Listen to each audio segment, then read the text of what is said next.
pues eso, en el 2024 publico este libro, ¿no? Magos y psíquicos, la frontera entre lo paranormal y el ilusionismo. Claro, la gente se queda un poco diciendo, bueno, pero aquí el chazarra, ¿qué le ha pasado? Que ahora se pone a hablar de magia, de mentalismo, de cosas por el estilo, ¿no? Cuando lo mío y lo que a mí me gusta es contar casos, investigación de campo, en fin, mis aventuras persiguiendo misterios. Y veréis, yo cuando empecé en estos temas, lo hice de la mano de un buen amigo también, un vecino del barrio que también interesaba en estos temas, ¿no? Pues hacíamos ouija, nos íbamos a Ochate, claro, Vitoria está a 15 kilómetros de Ochate, ¿no? Con ansias de misterio, de grabar psicofonías, de ver fenómenos extraños. Y resulta que este buen amigo mío empezó a meterse en el mundo de la magia y del ilusionismo, ¿no? Y a mí me descubrió una rama de la magia del ilusionismo que es el mentalismo, por el cual con técnicas de ilusionismo se pueden reproducir ciertos fenómenos paranormales o fenómenos psíquicos, ¿no? Y claro, aquello me dejó loco, porque imaginaros, en esa época, pues eso, éramos chavalitos, 15, 16 años, que a mí me doblase una llave encima de mi mano con el supuesto poder de la mente, o que me hiciera premoniciones, o que me adivinase el pensamiento en plan telepatía, yo flipaba con aquello, ¿no? Yo sabía que había una técnica de ilusionismo, que había un truco, vamos a decirlo así, pero claro, en ese ambiente parapsicológico aquello te desconcertaba, porque eran técnicas muy sutiles, ¿no? Entonces yo ya me empecé un poco a animar, ¿no? Y a empezar a indagar en el mundo del ilusionismo, paralelamente que iba, pues eso, haciendo mis pinitos con el mundo de lo paranormal, el misterio y demás. Y de aquellos años salió una charla que la estrenamos a principios de los años 90, que hablábamos precisamente de esto, ¿no? Yo hablaba un poco de la teoría del mundo de la magia, del ilusionismo, del mentalismo, hablaba de Uri Geller, del espiritismo, todo desde un punto de vista muy, muy crítico, ¿no? Incluso a ciertos sectores del misterio no les gustó demasiado ese enfoque. Y luego en la segunda parte, este buen amigo, David Blanco, lo que hacía era unos números de mentalismo, ¿no? Leía el pensamiento al público, movía objetos con la mente, hacía premoniciones. Y claro, a pesar del contexto que era muy crítico y era muy, digamos, objetivo, el público se quedaba maravillado. Incluso nos llegaba a preguntar, oye, ¿qué energías y qué poderes manipula tu amigo para poder hacer esto, ¿no? Y te das cuenta del potencial que tenía aquello. Dices, me cago en la leche. Estamos hablando de magia y ilusionismo y aquí ahora la gente, a pesar de explicarlo de esa manera tan abierta, se piensa que este hombre tiene poderes de verdad, ¿no? Que tiene poderes psíquicos. Y aquello, bueno, fue, ya digo, fue una rotura de cabeza terrible. Y bueno, esa idea se quedó ahí, hicimos varias charlas en aquella época de los 90 y yo siempre tenía en mente pues, dedicarle un libro, ¿no? a toda esta historia. Y cuando ya tuve una idea clara de lo que contar, pues me fui por algunas editoriales del momento y, bueno, a nadie le interesaba porque decían, no, es que esto es muy crítico con el misterio, ¿no? Esto es un poco meterse con el mundo del misterio.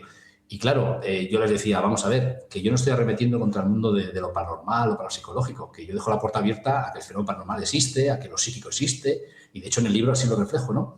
Pero no acababa de ver la gente este mundo, ¿no? Del mentalismo, ¿no? De cómo el mentalismo es un tipo de magia mental que con técnicas de ilusionismo se consiguen cosas tremendas. Entonces, bueno, con el paso del tiempo ese manuscrito se quedó un poco ahí en el cajón, como se suele decir, y cuando ya en el 2023, 2022, 2023, de la mano de Pablo Vergel, de Reacciones Anómalas, pues le planteé el tema y dijo, coño, pues es un tema muy interesante y tal, venga, vamos a ello, vamos a ver lo que sale. Ya pues me puse a hacer el libro, estuvimos un año ahí moviendo el asunto y bueno, y al final pues se publicó, ¿no? Y yo muy contento y muy satisfecho porque, claro, no era una cosa nueva que me había pegado a mí el puntazo de hablar de ese tema porque sí, sino que ya tenía una trayectoria desde muy jovencillo ligado al misterio por todo este tipo de historias ilusionistas, ¿no? Y hoy en día seguimos haciendo lo mismo, ¿no? Cuando presentamos este libro, nos invitan a dar una charla, yo hablo un poco de la teoría, hablo un poco de mi punto de vista del ilusionismo, del espiritismo, la parapsicología del siglo XIX y todo esto, y luego David Blanco, el mentalista, pues hace una exhibición, vamos a decirlo así, de sus supuestos poderes, entre comillas,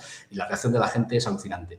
O sea, no entienden lo que está pasando ahí, ¿no? Y eso es maravilloso, ¿no? Yo más o menos entiendo el mentalismo, sé algunas cosillas, tampoco lo sé todo, pero te quedas fascinado con ciertos experimentos que hace con el público. Es que la única solución que te queda o explicación es decir, pues tiene poderes psíquicos y punto. No hay otra explicación, ¿no? Entonces, jugar con eso es maravilloso, ¿no?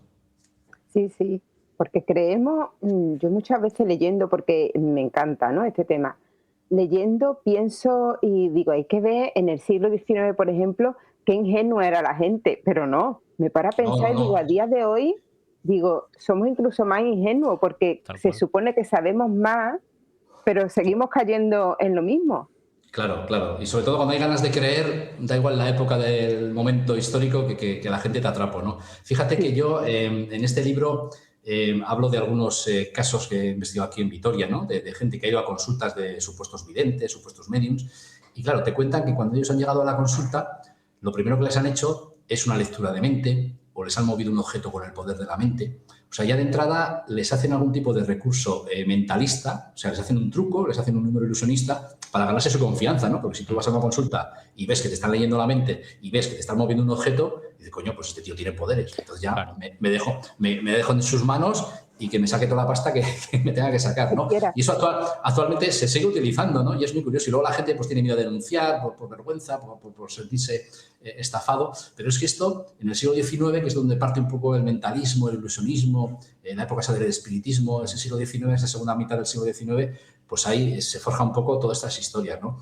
Y al final, también lo cuento en el libro, ¿no? Que es un poco el surgimiento de la parapsicología como disciplina científica para su investigación de los fenómenos paranormales, pues surge un poco a la par también que el ilusionismo, ¿no?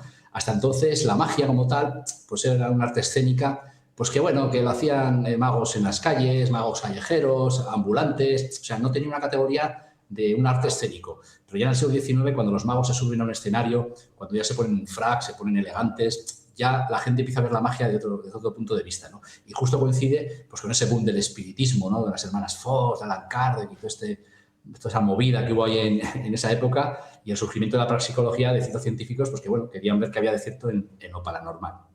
Uh-huh. Pues, Dani, le sigo preguntando yo. Es que estoy embobado escuchándote, Enrique, de verdad, porque me flipa. Dani, anímate. Sí, tengo una pregunta que hacerte. ¿Qué diferencia hay entre psíquico y mentalista? Pues bueno, mira, yo psíquico lo considero una persona que realmente tiene dotes genuinas, vamos a decir, mentales, ¿no? Pues, por ejemplo, otros conocemos a Aldo Linares, ¿no? Sí, exacto. Que ese sería para dedicarle un programa entero al jodido de Aldo. Y digo jodido de Aldo en el buen sentido porque es muy buen amigo, sí. Porque a mí me ha roto mis esquemas escépticos, me los rompe siempre y no hay por dónde pillar. Y me tengo que rendir ante lo que está pasando, ¿no? Entonces, bueno, una persona que tiene ciertas capacidades o percepciones, o llámalo como quieras, yo eso lo denomino un psíquico. Y a un mentalista, que también es una palabra que se ha tergiversado mucho pues, por el cine, la literatura, la televisión, pues es la persona que es un mago, pero que hace magia mental, ¿no? Vale. El mayor exponente aquí conocido en España pues sería Anthony Blake, que lo conoceréis. Este puso de moda el mentalismo en la televisión y, claro, cuando él actúa es muy ambiguo lo que hace, ¿no? Y eso que al final de sus espectáculos siempre dice no le den más vueltas a lo que han visto, todo es producto de su imaginación, ¿no? Y eso es un poco la filosofía. Sentido. Eso es un poco la filosofía del mentalismo, ¿no? Que lo que has visto parece una cosa pero es otra, ¿no? Entonces, claro, los mentalistas juegan un poco esa ambigüedad de que, bueno, tengo poderes, no tengo poderes, pero desde el momento que están en un escenario y se anuncian como mentalistas, pues bueno, pues son magos, son ilusionistas. Pero claro, una persona que tiene una consulta donde supuestamente, digamos, percibe cosas o te va a hacer trabajitos o te va a echar las cartas y va de poderes utilizando trucos ilusionistas, pues bueno, entraríamos en el mundo ya del fraude, ¿no? Estás engañando a la gente haciendo ver que tienes poderes cuando estás utilizando técnicas de ilusionismo, ¿no? Tener en cuenta que el mentalismo, o sea, el truco del mentalista suele ser un 2%. Todo lo demás, lo que es la puesta en escena, la verborrea, el ambiente, el engatusar al que tienes delante, eso es casi el 100% del mentalismo, ¿no? Yeah. Yo lo veo en los espectáculos, charlas espectáculos que hago con David. A pesar de saber lo que va a pasar y algunas cosas todavía no sé cómo las hace, y eso me encanta, ¿no? Porque estoy ahí pendiente de todo, pues veo un poco cómo crea el ambiente necesario para que la gente esté predispuesta casi a creer, ¿no? Entonces él lo remata con ese número de mentalismo y, bueno, el desconcierto es total. Hasta el más incrédulo en estos temas se rinde a que tiene poderes, ¿no? Y más de una vez nosotros nos reímos un poquito y decimos, es que me siguen diciendo que tengo poderes, ¿no? Después de hacer estas capacidades. Y claro, como él dice, eso le decía al final de sus espectáculos, sí, yo tengo el poder de la imaginación y el poder de la charla, ¿no? Pero vamos, no van por ahí los tiros, ¿no? También tiene una frase muy parecida a Anthony Blake, como diciendo a la audiencia que lo que han visto, pues bueno, son técnicas de magia, ¿no? Pero bueno, la gente, a pesar de decir todo esto, la única explicación posible es que tiene poderes, ¿no? Entonces, bueno, por eso el título es un poco magos y psíquicos, ¿no? Diferenciando esos dos personajes, la frontera entre lo paranormal y el ilusionismo, porque es una frontera muy débil, sobre todo en el mundo del mentalismo. También hay que decir que hay mentalistas, hay magos que se dedican al mundo de la magia, que a veces van un poco, no vamos a decir nombres, por no nos caigan demandas aquí al programa. Por si acaso. Por si acaso.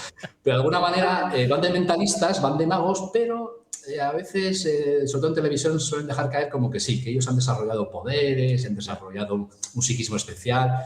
Y a ver, dicho de la manera que lo dicen, digo, a ver, macho, no nos vendas la moto, que puede parecer y la gente se lo va a creer, pero estás utilizando técnicas de ilusionismo y de mentalismo vamos, que funcionan, ¿no? Entonces, es que es muy, digamos, muy goloso, ¿no? Muy atractivo, ¿no? El acabar creyéndose que tienes poderes, porque la gente reacciona. Yo mentalismo sé hacer muy poco, no sé qué hacer 4 cosillas. Y alguna vez en petit comité, entre amigos, lo he hecho.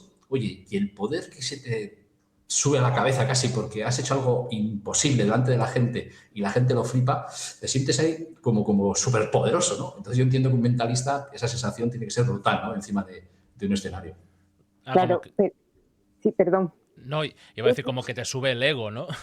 Claro, no, totalmente. Yo os estoy engañando y estáis pensando que yo tengo poderes psíquicos. Vamos, claro. Eso es una sensación brutal, ¿no? Pero claro, siempre que sea dentro de un contexto de una actuación, dejando claro lo que es uno, pues no hay ningún problema. El problema viene, pues eso, cuando ya has utilizado esto para hacer fraude o para engañar a la gente, ¿no? En el siglo XIX, esa época maravillosa que dedico más de un capítulo en el libro, la verdad es que yo también soy muy crítico, ¿no? Porque incluso cuento una versión muy crítica del espiritismo que a la gente le suele sentar mal.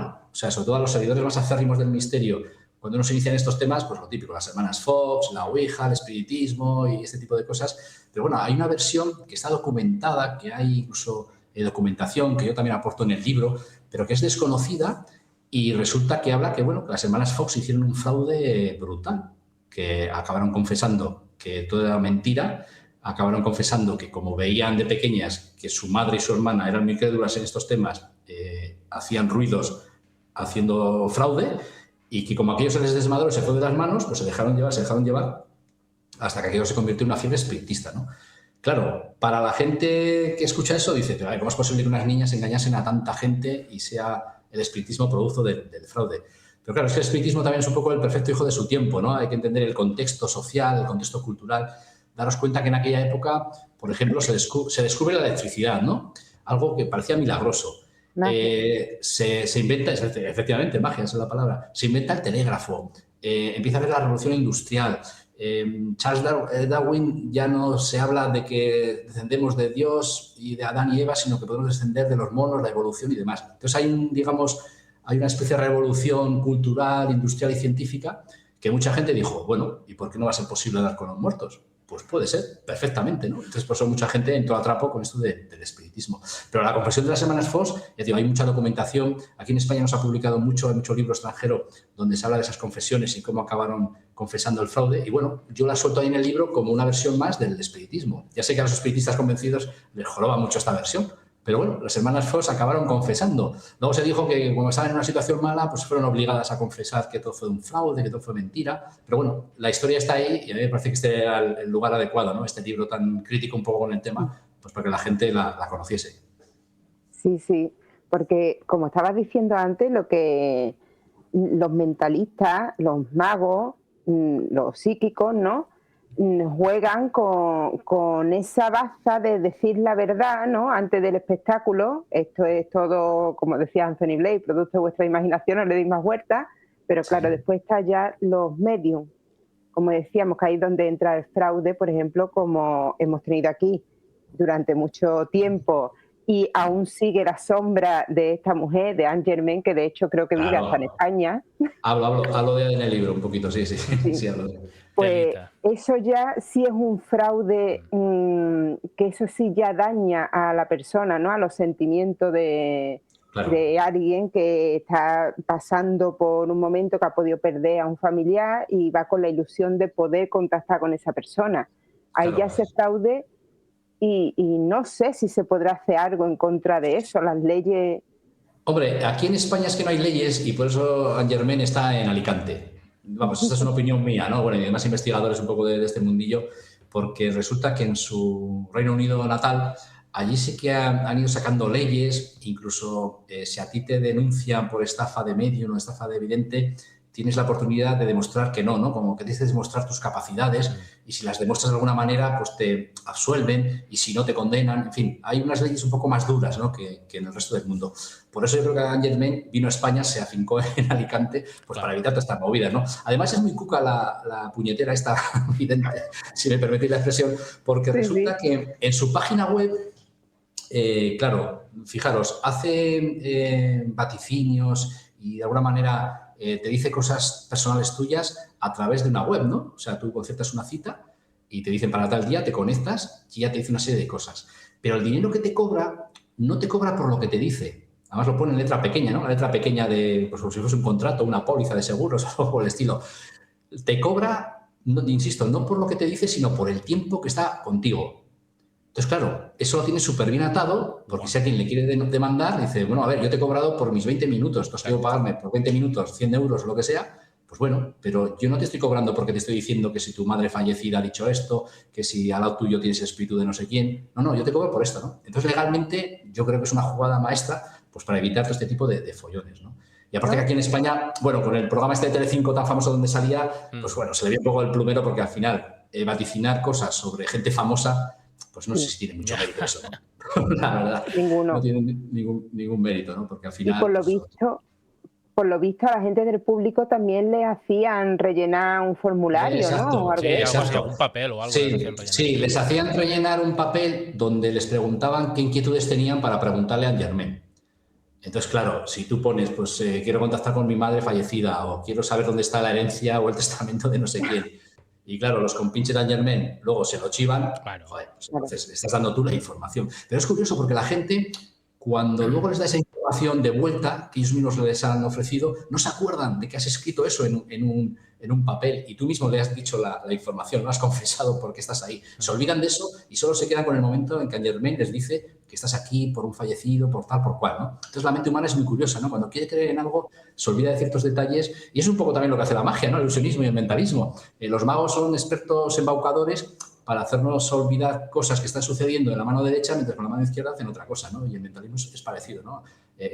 Yo, a la hora de escribir este libro, le dediqué también un capítulo al mundo de la neuromagia, que es un palabra que veréis, se acuñó en el 2007 en Las Vegas. Iba a haber un congreso de neurólogos con filósofos y médicos para hablar de la consciencia humana, ¿no? Y claro, buscando el lugar donde celebrarlo, dijeron, pero bueno, si estamos en la capital de la magia, estamos en Las Vegas, capital mundial del ilusionismo, y los magos, pues mejores conocedores de cómo funciona la mente humana y cómo nos engañan, venga, vamos a invitarlos al congreso, ¿no? Y en ese congreso surgió el término de neuromagia, ¿no? Por esa relación, digamos, neurológica, científica del cerebro a la hora de ver espectáculos de magia, ¿no? Entonces, vamos, es apasionante cómo los magos nos llevan engañando cientos y miles de años porque juegan con las percepciones de la memoria, con percepciones del cerebro y de alguna manera eso les interesa a los científicos, ¿no? Para ver cómo funciona nuestro cerebro. Así que es un campo científico bastante interesante. Incluso a veces yo hago reflexiones en el libro aplicándolo al mundo del misterio, ¿no? Yendo ya a la investigación de campo, a la recogida de testimonios de gente que ve cosas raras, ¿no? Como lo que os conté en Guadix, ¿no? Esos encuentros en carretera tan insólitos.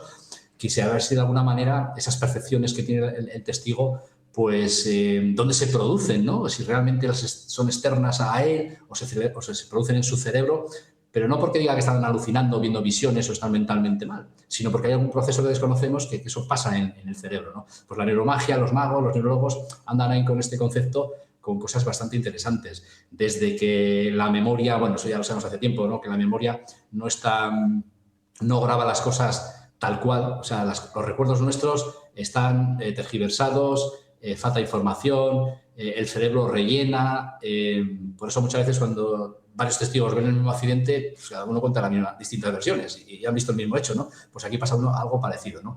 Que el cerebro reconstruye un poco la realidad. Y eso me parecen conceptos brutales, ¿no? A la hora de hablar sobre todo de nuestros temas que tanto nos gustan, el mundo del misterio, ¿no? Que el cerebro reconstruya la realidad por la experiencia que tenemos y por una serie de condicionantes, pues te hace pensar un poco en todo esto que estamos comentando.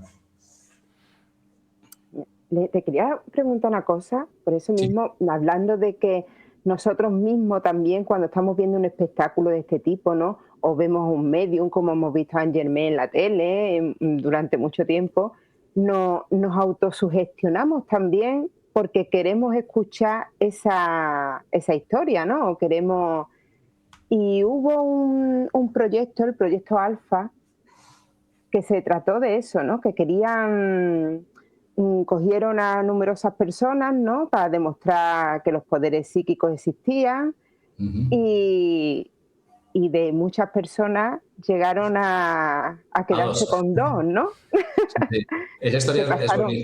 esa historia es Sí, buenísima. Sí, esa también por la cuento en eso. el...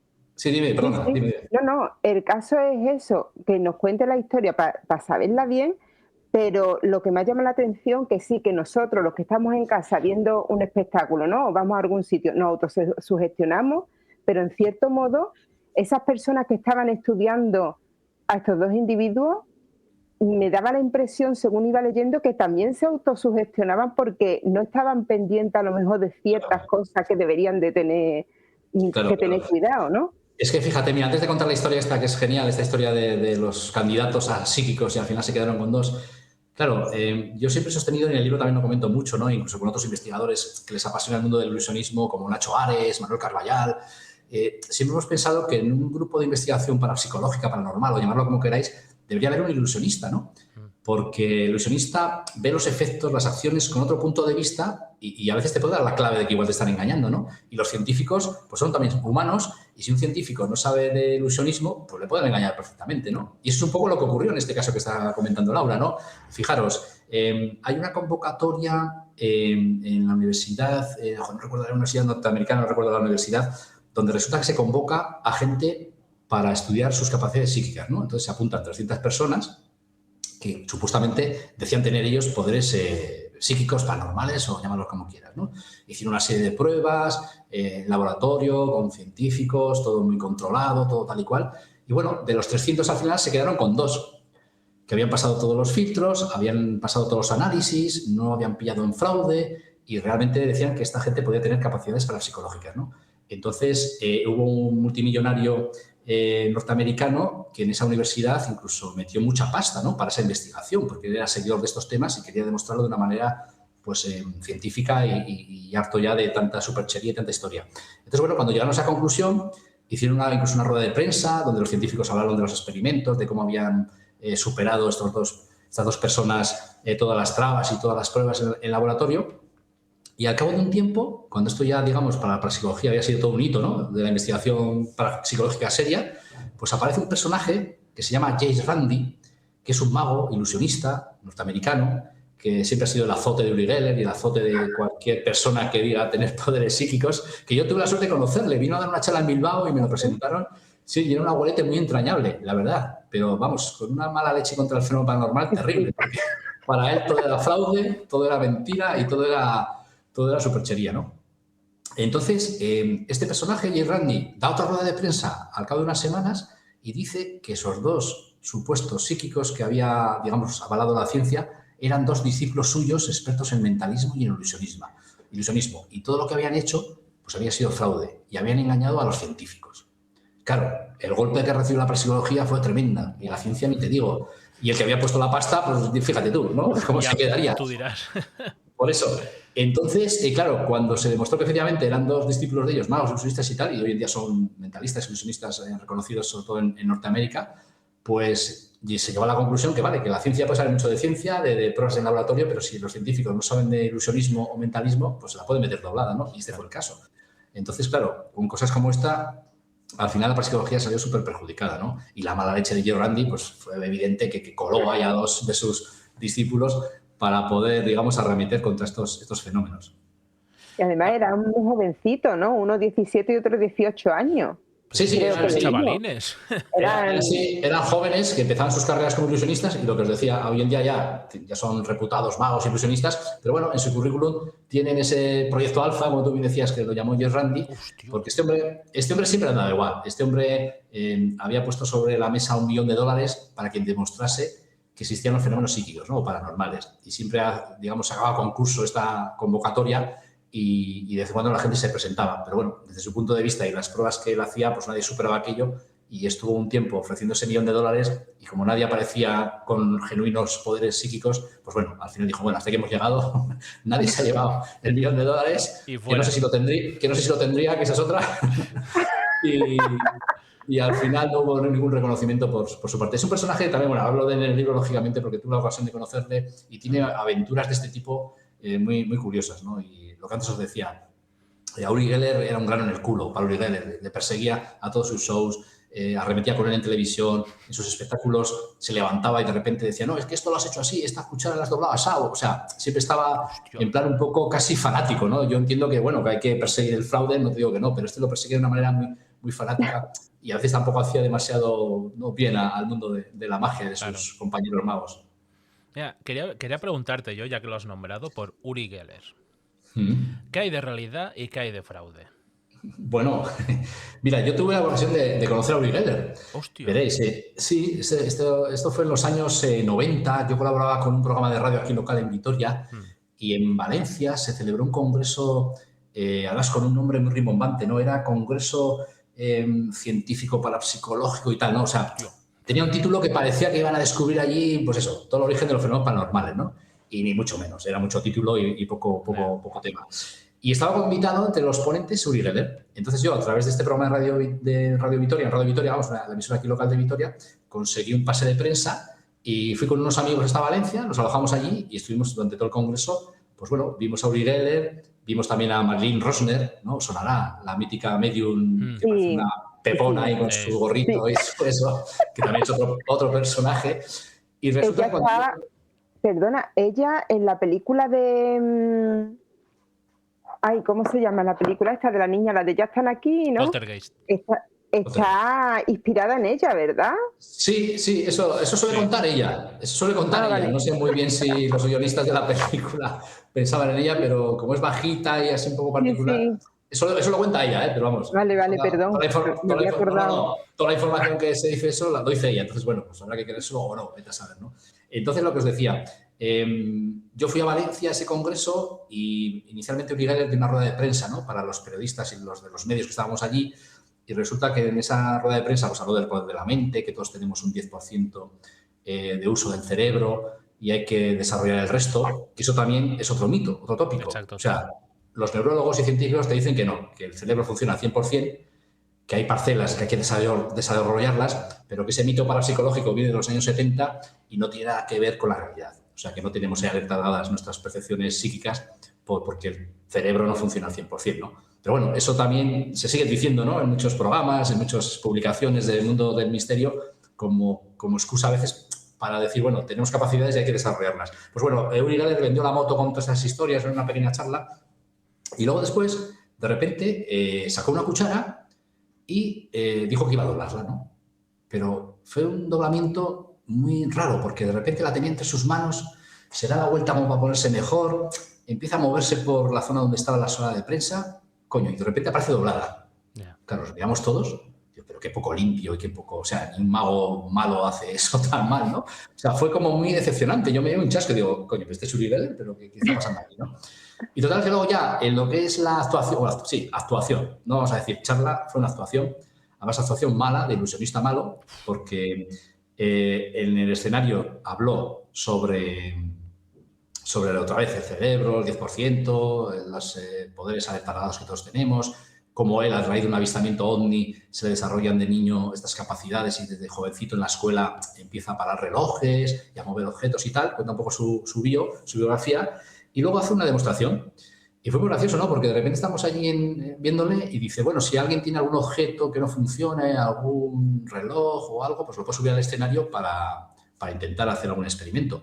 Oye, fue inaudito. De repente subió un montón de gente con teclados de ordenador, tostadoras, pequeños electrodomésticos, relojes. Digo, pues esta gente...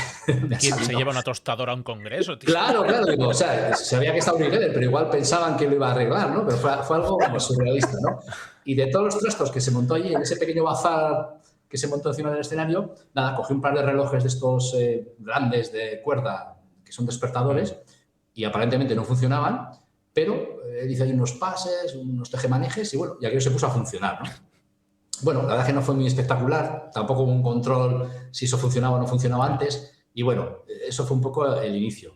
Luego también hizo germinar, cogió un sobre de semillas, se las puso en las manos, ¿no? Y empezó a frotarlas, y bueno, germinaba un tallo pequeñito, ¿no? De una hierba, una florecilla y tal.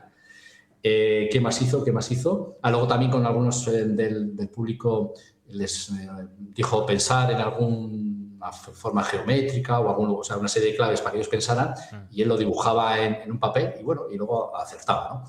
Pero todo esto que estoy comentando, que igual en ese ambiente puede sonar muy espectacular, todos son números de ilusionismo y mentalismo. O sea, es mentalismo básico. Cualquier ilusionista que empieza en el mundo del mentalismo sabe hacer eso, ¿no? Aunque suene muy espectacular eso de frotar una semilla y que salga, eso tiene un truco muy sencillo. Lo del pensamiento, también dobló cucharas, lógicamente. Aquí fue más limpio, no como una rueda de prensa, pero bueno, son cucharas que lleva él, ya preparadas. Parecen dobladas, puede ser, es unas posibilidades. No sé, yo me decepcioné mucho porque lo que vi fue una situación de magia muy mala y acabé un poco, pues eso, pensando, digo, a ver, yo no soy para decir que Uri Geller es un fraude, ¿no? Porque hay investigadores que lo defienden diciendo que él tuvo en su momento capacidades e incluso fue investigado por algunos laboratorios, ¿no? de investigación científica en California, en Estados Unidos.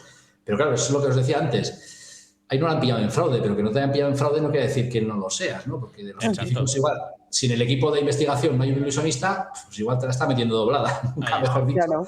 Y te está engañando, ¿no? Y él se agarraba un poco a eso, decir, bueno, a mí nunca me han pillado haciendo fraude, entonces que soy genuino. Bueno, eso tiene sus matices, ¿no? Hay gente que lo defiende, que efectivamente, que este hombre, que sí, que tiene sus momentos de fenómenos psíquicos auténticos, pero que a veces recurre al fraude, porque claro, si tú actúas, el fenómeno paranormal es espontáneo, imprevisible, claro. Entonces te tienes que garantizar un poco el éxito, ¿no? Entonces siempre anda en ese punto, ¿no? Pero lo que es cierto es que este tipo se ha hecho millonario con el tema de las cucharas, con el tema de sus actuaciones, años 70, 80, incluso 90, era una mega estrella de la televisión, allí donde iba arrasaba. Luego también empezó a colaborar con algunas compañías petrolíferas para localizar petróleo con sus supuestos poderes, ¿no? Hostia.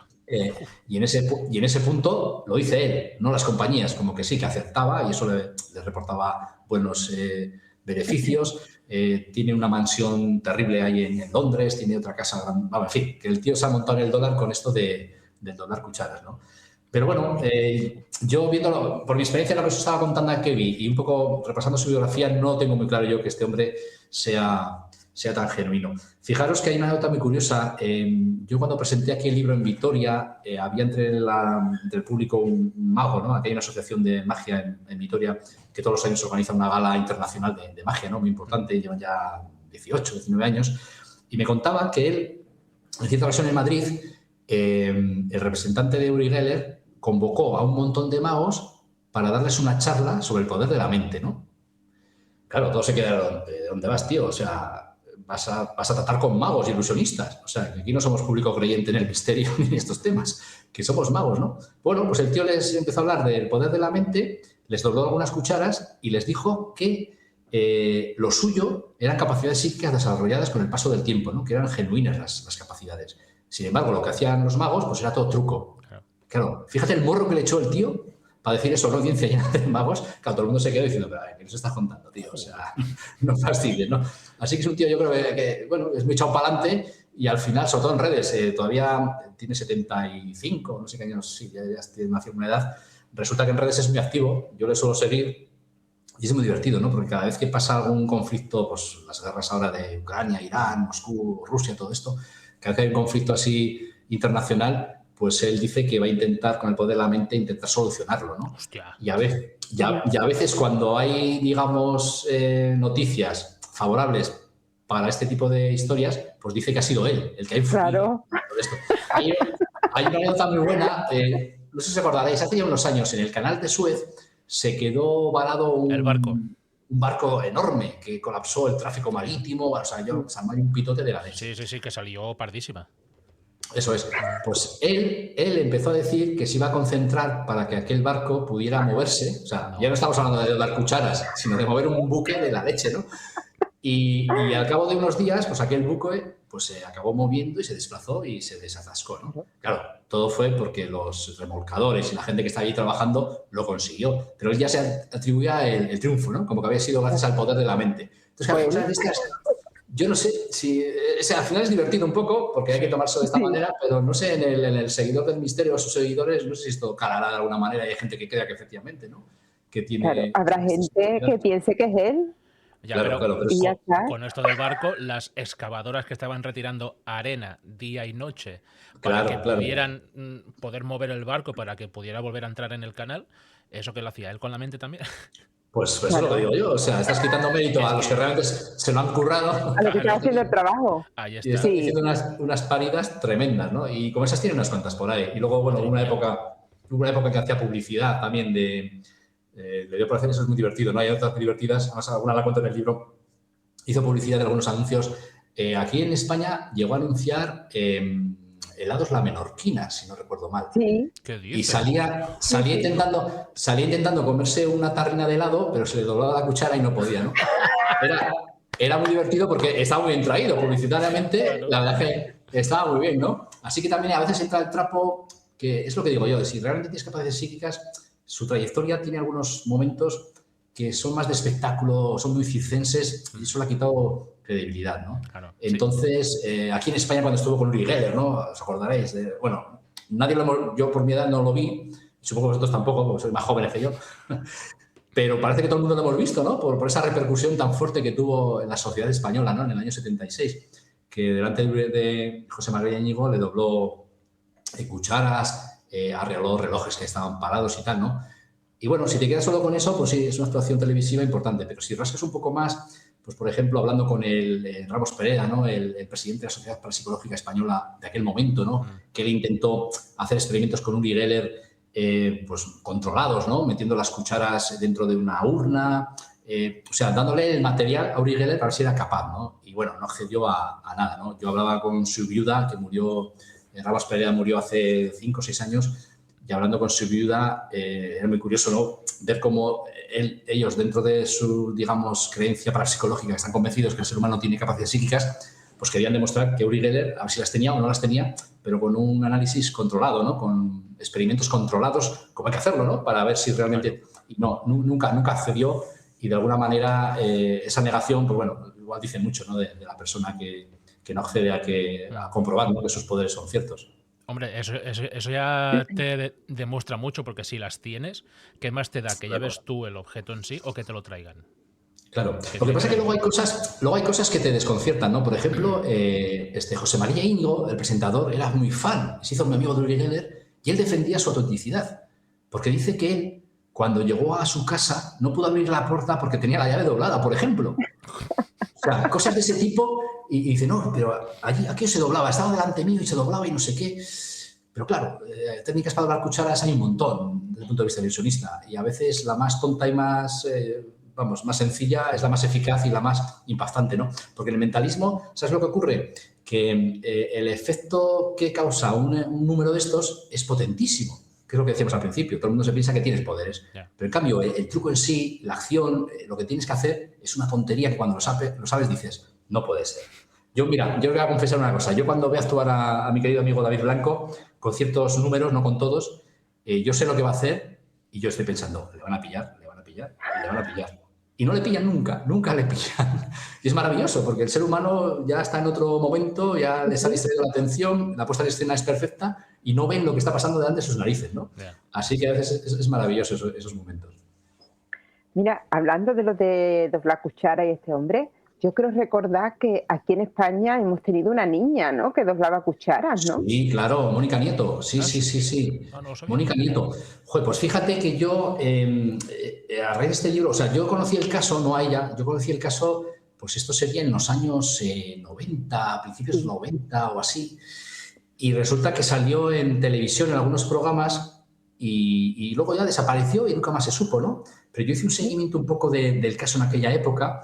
Y hubo mucha gente, sobre todo esta era cacereña, es de Extremadura, y resulta que hubo científicos en Cáceres que hicieron pruebas con ella porque ella accedía a hacer esas pruebas, le ponían objetos dentro de urnas, le ponían un montón de trabas y de filtros, y según los informes que hay, incluso son informes que están por ahí por internet, pero que muchas veces han pasado desapercibidos, pasaba esas pruebas y conseguía doblar las cucharas y conseguía resultados que, a pesar de esos filtros y esas trabas, pues estaban ahí, ¿no? Y es muy interesante. ¿Qué ocurrió? Que esta niña, porque tenía 15, 16 años por aquella época, claro, cuando se empezó a hacer famosa, estuvo en Japón, en la televisión japonesa, estuvo en otros países de Europa, haciendo exhibiciones y demostraciones de sus capacidades, ¿no? Pero claro, ella veía que dice, bueno, a ver, al final entonces mis capacidades solo van a valer para el espectáculo. A mí me gustaría ayudar a la gente, canalizar esto hacia curaciones, sanaciones, pero no para que la gente se entretenga, ¿no? Entonces, a pesar de su corta edad, era muy madura y dijo, mira, paso, hasta aquí. Ya no quiero saber más del mundo de la parapsicología, porque ya la gente aquí, sobre todo en España, empezó un poco a revolucionarse con su figura, le empezaron un poco a, digamos, manipular, siempre desde un punto de vista del espectáculo. Entonces ella misma y su familia cortó por lo sano y abandonó el mundo del misterio y desapareció de repente, ¿no? Pero yo, escribiendo este libro, yo la localicé a través de buenos amigos que tengo ahí en Extremadura. Me dijeron que Mónica Nieto trabajaba en un comercio y que, bueno, estaba ya retirada del mundo del misterio, pero que nadie sabía realmente si todavía tenía esas capacidades, ¿no? Y claro, yo, escribiendo este libro y hablando de ella, estuve tentado, dijo, pues le llamo y a ver qué tal, pero me advirtieron de que no quería saber nada de nadie y que a veces le molestaba que la gente le reconociese o le pidiese algún tipo de información, ¿no? Entonces, bueno, tampoco quería yo, digamos, ser el que estuviese ahí molestándola, pero me hubiese gustado, incluso no para el libro, sino a nivel personal, si todavía seguía con esas capacidades o a ver cómo contaba su historia, ¿no? Pero yo creo que el caso de Mónica Nieto es un caso que para la psicología española de aquella época podría haber sido un pelotazo en cuanto a la investigación, ¿no? Porque ella se prestaba a la investigación en el laboratorio, el hospital de Cáceres también, le escaneaban el cerebro, le hacían pruebas médicas y veían alteraciones físicas en su organismo cuando hacía ese tipo de experimentos. Así que era una investigación que iba muy bien enfocada, pero al final se torció, acabó un poco en plan espectáculo tipo Uri Geller, y yo me acuerdo de los titulares de la época, ¿no? Decía la Uri Geller española, ¿no? Y salió sí. Eso es. Y pasó desapercibida y es una historia que es una pena, ¿no? Que la gente no la conoce y por eso, bueno, en el libro la he rescatado un poco con datos nuevos y novedosos, porque en el año 91, si no recuerdo mal, hubo un congreso de investigadores a puerta cerrada, ¿no? Sin público, de estos temas, y a mí me invitaron a más gente del mundillo, y resulta que los de investigadores de Cáceres que estuvieron con Mónica Nieto nos estuvieron contando un poco todos los experimentos, nos llevaron allí cucharas dobladas por ella, nos llevaron tubos de ensayo donde metían varitas de cobre muy finas que aparecían dobladas. Entonces, desde su punto de vista, aquello era muy genuino y digno de estudio, ¿no? Además, lo que esta chica doblaba, tanto las cucharas como las varillas de cobre y ciertos metales que podía doblar, los físicos decían que aquello no estaba doblado como si tú torsionas así de golpe y porrazo, sino que era maleable, como que se había, digamos, adaptado a la forma que tenía, pero sin una torsión mecánica, ¿no? Claro, y eso es un dato muy importante para evitar sobre todo el fraude y que no era ella que lo hacía de esa manera. Y bueno, y más teniendo en cuenta que estaba dentro de una caja, digamos, de control, ¿no? Para evitar ahí manipulaciones. Así que es un caso que, bueno, se perdió ahí un poco la posibilidad de darle un poco cierto toque científico importante a estos temas y así acabó la historia. Sí, es una pena porque sin ella hablar ni decir nada más que con sus actos te está demostrando que hay algo ahí detrás, ¿no? Sí, sí. Que no Además, es como los otros casos. Hay un investigador, Manuel Carballal, este investigador, tuvo mucho contacto con ella, se hizo mucho amigo de la familia, le conoció en su círculo cercano, en su casa, en fin, conoce el caso de primera mano y él siempre ha dicho lo mismo, dice, es que se nos ha perdido una oportunidad de una supuesta, más que supuesta psíquica, que la podemos haber investigado y vete a saber, ¿no? Y además es curioso porque, hablando una vez también con Carballal, me comentaba que, claro, la idea que tenía esta chica era de ayudar a la gente, ¿no? Si tengo unas capacidades, vamos a ayudar a la gente, ¿no? Y con el paso del tiempo, incluso no llegar a curar o sanar, que suena muy fuerte, pero un poco ir en esa línea, ¿no? A ver si ya podía, digamos, canalizar todo ese potencial en curaciones o en curanderismo. Pero claro, era un tema un poco delicado y a veces se rodeaba de gente no la más adecuada y eso pues, no llegaba a buen puerto, ¿no? Pero sí, hubiese sido un caso digno de estudio. Fue una pena. Es posible... Ay, perdona, Laura. No, te iba a decir, porque Dani, vale. Dale tú ahora que yo hablo mucho. A ver. Dani, suelta, Dani. ¿Es posible, Enrique, que todas las personas tengamos capacidades psíquicas, pero que no estén desarrolladas? Joder, pues ese es el gran mito que no lo sé. O sea, si te soy sincero, no lo sé. los dotados, dotados, suena fatal ese de dotados, los que tienen percepciones o sensitivos de este tipo, pues lo dicen, ¿no? Que sí, que el ser humano, en algún momento del desarrollo, esta cosa desaparece, está ya letargada, pero en cambio en otras personas, pues continúa por lo que sea, ¿no? Yo siempre que llegamos a este punto, y también en el libro hablo de él, porque es un muy buen amigo y es un caso que yo lo he visto de cerca y hemos hablado antes de él, es el de Aldo Linares. O sea, yo lo de Aldo no lo entiendo. O sea, no lo entiendo porque accede a información que no es nada genérica, es una información muy puntual, accede a casos que es imposible que él lo sepa. Luego le conoces a distancias cercas como amigo, es buena gente, honrada, en fin, no sé el perfil que todos podríamos pensar de un dotado, ¿no? Como el de Luces Rojas, por ejemplo, ¿no? Esa película de Rodrigo Cortés, ¿no? Haciendo ahí este rol de Niro de sensitivo. Entonces, yo las veces que he estado con él en casos, en investigaciones, si os digo la verdad, me he sentido muy cerca del misterio, porque es incomprensible lo de este hombre, ¿no? Esas percepciones que él tiene tan concretas y tan atinando, ¿no? en lo que estamos investigando. O sea, casos que de alguna manera, y bueno, lo hablaba en Guadix, ¿no? Con algún caso, casos bizarros, casos extraños, más que insólitos, que no hay una referencia, que no hay ningún tipo de casos similares, es imposible que Aldo lo sepa, y cuando vamos al lugar de los hechos y él empieza a hablar, empieza a percibir y atina con lo que dice el testigo, con el lugar de los hechos, eso te rompe cualquier escepticismo que tengas, ¿no? O sea, es algo que... Por eso yo pienso que todos seguramente igual tenemos algo por el estilo, ¿no? Pero ¿por qué, por ejemplo, en Aldo eso permanece, ¿no? Claro. Hay investigadores que dicen, bueno, es que cuando somos pequeñitos hay un momento, ¿no?, en que nuestro cerebro hay la poda sináptica, esta famosa que tanto se habla, como que no accedemos ya a esas percepciones, a esa otra realidad, y ya la contaminación social y cultural te hace olvidar todo eso y se pierde esa historia, ¿no? Y en algunas personas pues eso permanece, ¿no? Pero ¿de qué manera? En fin, son todo especulaciones. Ya sé que muchas veces viendo a Aldo en la tele la gente pensará, bueno, esto es televisión y aquí Iker y sus amiguetes montan este tipo de historias. Pero yo os puedo garantizar que todo lo que es en televisión es genuino, tal cual, y a veces hay cosas que no salen porque no proceden, pero lo de Aldo y sus percepciones, ya te digo, es algo incomprensible, ¿no? Y eso, para alguien tan crítico como yo, que después de tantos años siga un poco apasionándose por el mundo del misterio, pues es una esperanza, pues, diciendo, pues fíjate, ¿no? Estás cerca de una persona que vive y percibe de esta manera. Además es que él tampoco sabe explicarse, o sea, porque cuando le preguntas, bueno, pero ¿esto cómo funciona? O sea, ¿tú cómo lo ves? Y dice, mira, es que no sabía explicarte, esto es vivirlo, y yo por mucho que te cuente, no te vas a hacer una idea del asunto, ¿no? Fijaros cómo es la gente, que me acuerdo una anécdota muy graciosa, ¿no? En Twitter, no sé qué reportaje se emitió donde Aldo clavó las percepciones, con sus percepciones clavó el caso, clavó la investigación, dio datos históricos que nadie desconocía y luego se comprobaron. Y me hizo gracia porque en Twitter decía uno, no, es que seguramente a todo el equipo de Cuarto Milenio os tiene pinchados los teléfonos.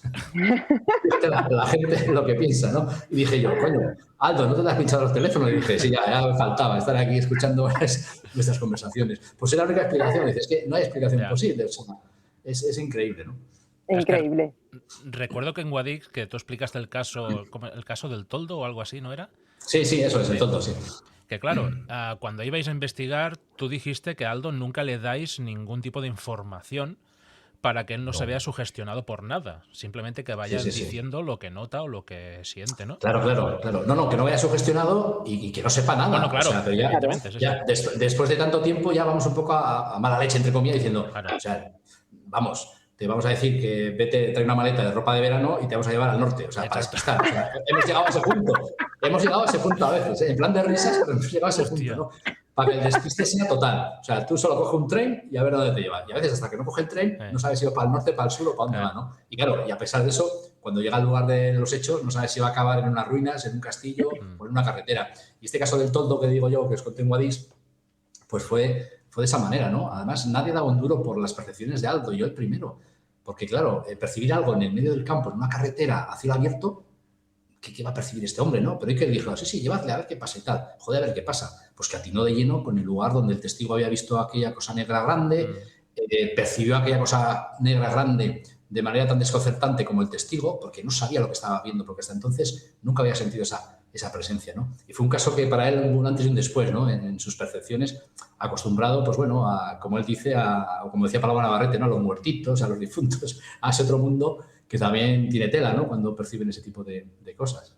No, el caso ese me impactó muchísimo, sobre todo por el tema de Aldo, ¿no? Que incluso tú que te quedaste alucinado, porque creo recordar que dijiste que ibais en 2 coches diferentes, Sí, os sí, sí, ibais sí, sí, eso comunicando por es. radio y él os dijo, para aquí en la curva esta, que creo que aquí hay algo, Sí. algo así, ¿no? Claro, sí, Aldo, fijaros, salimos del hotel en 2 vehículos, ¿no? Aldo iba con Javi Pérez Campos, el reportero, y con el cámara atrás, grabando, y nosotros, como no cabíamos y por no molestar y todos apretados en un coche, fuimos en el coche de Luis Uriarte, pero a Luis Uriarte, el tecnólogo del equipo, se le ocurrió la genial idea de poner un micrófono en el coche de Aldo para nosotros escuchar y no perdernos el momento, ¿no? Vale. Entonces, salimos del hotel, vamos discurriendo por la carretera en cuestión y cuando estamos a punto de pasar por el lugar donde ocurrió el hecho, y justo pasamos por el punto cero, digamos, Aldo dijo, para aquí, para aquí, para aquí, para aquí.